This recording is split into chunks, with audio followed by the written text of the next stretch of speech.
हमारे चैनल को like, subscribe और शेयर करना मत भूलना।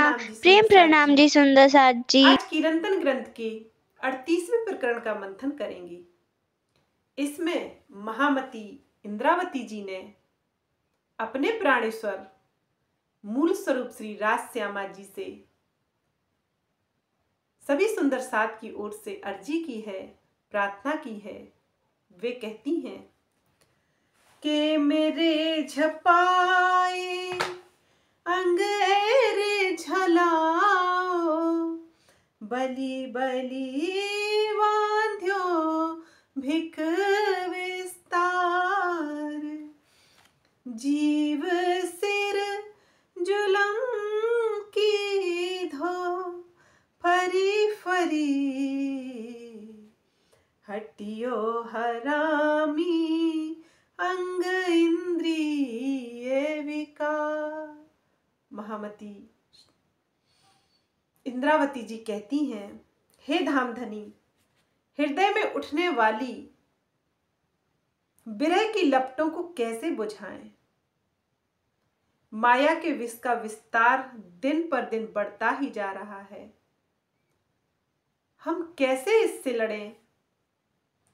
अंतःकरण, मन, चित्त, बुद्धि, अहम एवं इंद्रियों के हठी तथा पापी विकारों ने जीव के ऊपर बारंबार अत्याचार किया है। वे कह रही हैं कि असंख्य जन्मों से जो जीव पर संस्कार पड़े हैं, उनके कारण यह जन्म मरण चक्र नहीं छूटता और उन संस्कारों के कारण यह जीव भी इसी माया में बार बार दौड़ता है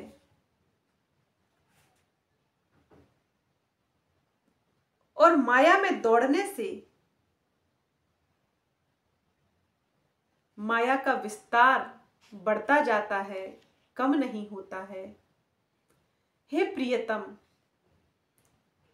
इस माया की लपटों से, इस माया की जलन से, इस माया की अग्नि से कैसे बचा जाए प्रियतम। इसका विस्तार तो दिन पे दिन बढ़ता ही जा रहा है और हमें दुखों में घेर रहा है। हे धामधनी, हृदय में उठने वाली इस विरह की लपटों को हम कैसे बुझाएं। इस विरह की लपटों को बुझाने के लिए तो आपका प्रेम रस चाहिए, आपका मिलन चाहिए, आपसे एक रूपता चाहिए। तभी यह विरह की अग्नि समाप्त हो सकती है और कोई उपाय नहीं है। इसलिए हे प्राणेश्वर,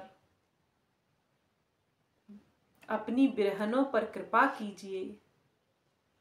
आपकी अंगनाएं विरह में पल पल तड़प रही हैं। महामती जी आगे कहती हैं, झाप झलाओ हवे उठतियो अंग थी, सुख शीतल अंग अंगना ने ठार, वाल्या बली वली मन कबुधे, कमसील काम का कराव्या करता। हे धाम के धनी, आप हमारे हृदय में उठने वाली विरह की अग्नि को अब बुझा दीजिए। अपने प्रेम रस से शीतल सुख देकर अंगनाओं के हृदय को पूर्ण रूप से निर्मल कर दीजिए, उस प्रेम से तृप्त कर दीजिए।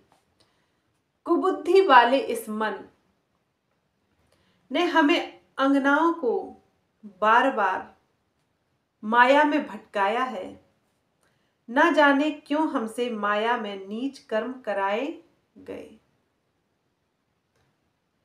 कुबुद्धि वाले मन से आशय है, यह संसार मन का खेल है। अक्षर ब्रह्म के मन स्वरूप अव्याकृत ब्रह्म ने स्वयं को प्रतिबिंब स्वरूप आदि नारायण के रूप में उस मोह सागर में देखा और उसी मन, सुसुप्त मन से संपूर्ण सृष्टि का विस्तार हुआ और वह स्वप्न में होने से सारा संसार स्वाप्निक कहलाया और यह समस्त संसार मन का ही एक खेल है, मन का ही एक स्वरूप है। जिस प्रकार से बाजीगर एक कबूतर को उत्पन्न कर देता है और खेल दिखाकर समाप्त कर देता है, आंखों से ओझल कर देता है, उसी प्रकार से यह स्वाप्निक संसार है। यह दुखों के खेल दिखाकर, जीवों को भरमाकर, माया की जलन देकर यह स्वप्न ओझल हो जाने वाला है। फिर यह दिखाई नहीं देगा। यह खेल जब तक दिखाई देता है जब तक हम नींद में हैं। जब पार का ज्ञान आता है, जब पार की सुध होती है, तो यह माया की नींद, यह मन के खेल समाप्त हो जाते हैं। सुंदर साथ जी, इसी का नाम जागृति है, इसी का नाम है इस मोह सागर से जागना। यही श्री प्राणनाथ जी हम अंगनाओं को जगाने आए हैं, जागनी रास खिला रहे हैं। लेकिन यहां कुबुद्धि मन ने हम अंगनाओं को बार बार माया में भटकाया है। इसका आशय है, जो मन के बस में है वह तो बार बार इस संसार में भटकता रहेगा। जीवन मरण चक्र उसका छूट नहीं सकता। मन के कारण ही हम अंगनाएं दुखी हैं, क्योंकि जिस जीव पर हम दृष्टा होकर इस नश्वर संसार के दुख का खेल देख रहे हैं, वह जीव मन के अधीन होता है। इसलिए महामती श्री प्राणनाथ जी जागृत बुद्धि का ज्ञान लेकर आए कि जिस पर ब्रह्मंगना दृष्टा भाव से बैठी है, उस जीव की जागृति हो जाए और वह जीव भी मन के बंधन से छूटकर उस अखंड बेहद में मुक्ति को प्राप्त होवे। ऐसी महामती श्री प्राणनाथ जी की महिमा है। सभी को अखंड मुक्ति देने का वादा किया है उन्होंने। महामती इंद्रावती जी आगे कहती हैं, गुण पख इंद्री बस करी विलीस ने, अंगना अंग थाप्यो दई धिकार, अर्थे उपले एम कहवाए, बाशना फड़ीड़े बचने की धी फिटकार। वे कहती हैं, इवलिश अर्थात कलयुग की शक्ति ने हमारी इंद्रियों सतरजतम को अपने अधीन कर लिया। इस इब्लीस की बैठक हमारे दिलों में भी हो गई, लेकिन दोषी हमें ठहराया जा रहा है। यद्यपि बाह्य अर्थों में तो हमें ब्रह्म सृष्टि कहा जा रहा है, किंतु इन शब्दों की शोभा देकर इस प्रकार से हमें लज्जित किया जा रहा है। महामती जी कहती हैं, कतैब परंपरा में इब्लीस कलयुग को कहा गया। यह ऐसी शक्ति है जो ब्रह्मंगनाओं को अपने प्रियतम स्वामी की पहचान नहीं होने देती, पूर्ण ब्रह्म परमात्मा से दूर कर देती हैं। यह ऐसी शक्ति है, यह कलयुग ऐसा दज्जाल है जिसमें कितना भी धार्मिक इंसान हो, यह अपनी परीक्षाओं से उसे हरा देता है। यह इब्लीस शक्ति माया की ही एक भयानक शक्ति है जो पूर्ण ब्रह्म परमात्मा की ओर की गली नहीं जाने देती। वैदिक परंपरा में इसे कलयुग कहा गया है और कतैब पक्ष के लोगों ने इसे इब्लीस कहा है, अर्थात अज्ञान रूपी अंधकार। मन में अज्ञान या तमोगुण का अंधकार छा जाने पर वह चंचल हो जाता है, जिससे भक्त भक्ति से दूर हो जाता है, अर्थात माया से हार जाता है, अर्थात माया की शक्ति से परास्त हो जाता है। यह माया के वाण है इब्लीस। 24 घंटे माया धनुष बाण लिए रहती है और थोड़ा ही जिसका मन भटकता है, पूर्ण ब्रह्म परमात्मा से थोड़ा सा ही कोई किनारा करने लगती है ब्रह्मंगना, तो यह अपने बाण चला देती है। यह इब्लीस की शक्ति उनमें भेद देती है और वह ब्रह्मंगना अपने प्रियतम से दूर हो जाती है और इसकी माया की शक्ति से हार जाती है। महामती जी कहते हैं, यह अज्ञान रूपी अंधकार से, यह तारतम, यह वाणी, यह पार का ज्ञान ही मेरी ब्रह्मंगना को जागृत करता है। जब इस प्रकाश का उदय होता है, तब इब्लीस की शक्ति, उस दज्जाल कलयुग की शक्ति का अंधकार मिट जाता है, उसका कोई भी अस्तित्व नहीं रहता। जब यह स्वसंवेद रूपी शूर अंगनाओं के हृदय में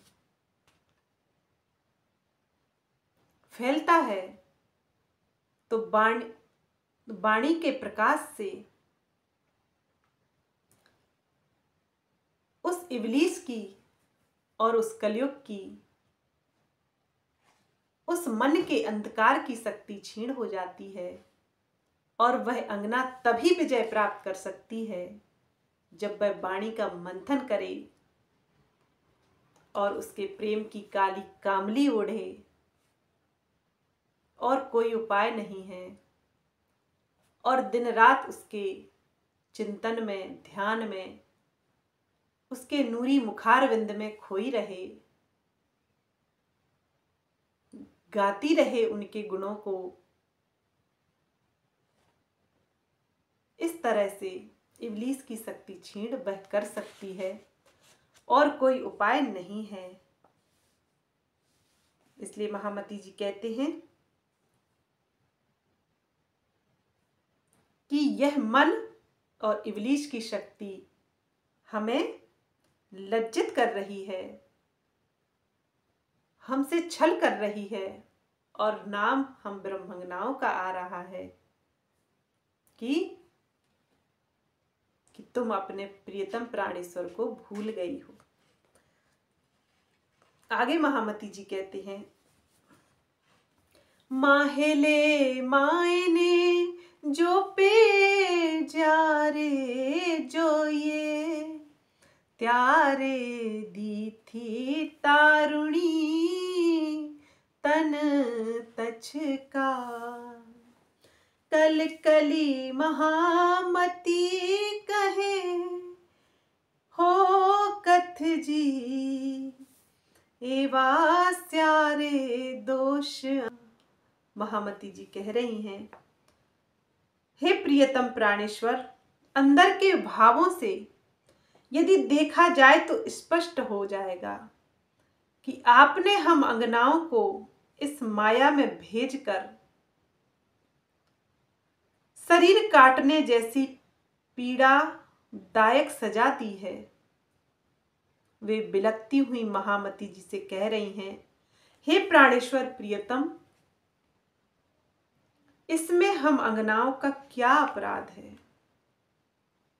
हे पिया प्यारे, अक्षरातीत कभी भी किसी प्रकार की पीड़ा अंगनाओं को नहीं देते हैं, ना वे देने की सोच सकते हैं और ना वे अपनी अंगनाओं को दुखी देख सकते हैं, क्योंकि वे तो प्रेम करते हैं उनसे। लेकिन पीड़ादायक सजा पाने की बात केवल प्रेममय उलाहना है, उलाहने के रूप में कही गई एक बात है।